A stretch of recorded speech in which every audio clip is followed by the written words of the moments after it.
Have you ever had a roommate or shared a room with someone that you were super excited to do it with, whether you knew them or not? You're excited at first, you're buying all these little things for the room, for the space, and you guys are Netflix and chilling, you get to study together, you get to hang out together, you're doing all these things together. And then busy season hits. It's busy. Both of you guys are like doing different stuff at the same time, in and out of the house, in and out of the room. You know, you're just walking in the house complaining about who left the dirty dishes, who left the bowl of cereal, not having any time to sit down and talk and catch up. That's definitely happened to me. I remember my college days. It was real. It definitely happened.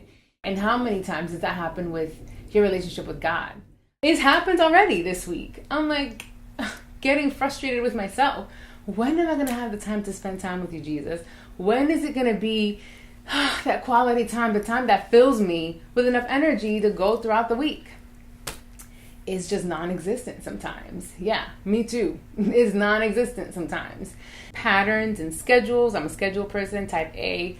I need everything to be a certain way. And last season, that worked perfectly. I can get up at 5:30 or 6 a.m. if I wanted to, spend my quiet time, get the morning prepped, get the day started, and all of that good stuff. Now in this season, I can't do that. Like, there's a baby growing inside of me. There's a lot going on in my body, and I can't force myself to do things that, I was doing before. And that's one thing that we do often. We try to use habits and patterns and things that worked our previous season. We're trying to shove it in this new season, and it doesn't work. And then we get frustrated. And then we miss out on opportunities that we could be connecting with God because we're just getting frustrated that it's not working the way it used to. So take a look at where you are right now. Look at the season that you're in right now, and realistically think about that and say, how can I engage with God right now? If this is busy season for you, how can you relate and connect to God where you are right now? Don't try to shove old habits in this new season. If you need to rearrange stuff, rearrange stuff. John 15:4 says, "Live in me, make your home in me, just as I do in you."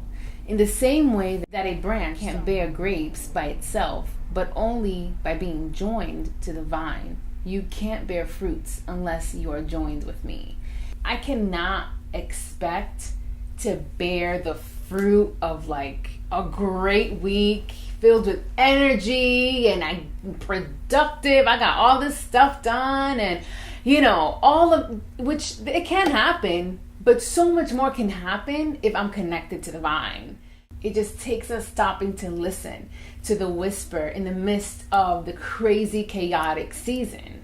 And a lot of times, instead of stopping to listen to the whisper, and personally what I've done is like get impatient and I just want God to speak louder. Like, what are you saying? So that I can hear what he's saying and keep doing what I have to do. And instead is the opposite. He's whispering because he wants me to stop and listen to the whisper. Stop and meditate on what he's saying to me. Stop and review it. Let it flow through my mind, to my heart, to my spirit. But if I am just being crazy and impatient and wanting things the way that I want them, I'm never going to get what he wants me to get. God interruptions are interventions. Interventions to get us to stop and hear and see what he's doing and what he wants to do in us and what he wants to give us freely to get us through the week. Like, he's literally wanting to work alongside with us, work in us to help us out. He's trying to help us sister out, and I'm trying to push him out. It wouldn't work. It wouldn't work that way. He's actually trying to help us because he loves us. So how do we do it? How do we block out the noise? Okay, I am about to share with you a couple of pointers that can definitely help you do this, that has helped me. So this week, what I want you to do, I want you to pick a verse, whether you may have a favorite verse that you like, that is really close to your heart, but I'm also going to give some options of my own. And I want you to pick one of these verses, and I want you to put it on a sticky. You're going to put it on a sticky, put it on your mirror, in the bathroom, or put it in the mirror in your room or in the kitchen or on your laptop, wherever you're going to have this time. And I want you to look at that verse and I want you to repeat it. And right there, just by reading the Word of God in a few moments, it doesn't have to take 2 hours. Instantly, I can feel the peace of God. My verse is Matthew 11:28-30. And it reads like this. And I'm going to read it to y'all like I'll read it to myself. Okay? Are you tired? Yes. Worn out? Burned out on religion? Come to me. Get away with me, Vanessa, and you'll recover your life. I'll show you, Vanessa, how to take a real rest. Walk with me and work with me, Vanessa. Watch how I do it.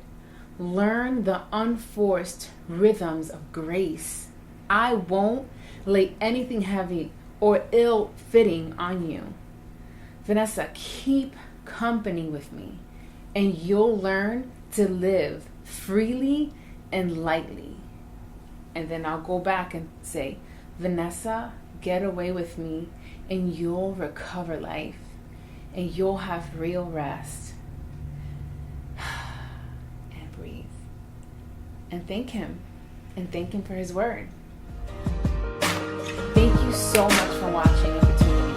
Feel free to comment below the Bible verses that you choose. I'd love to hear it. See you guys next time.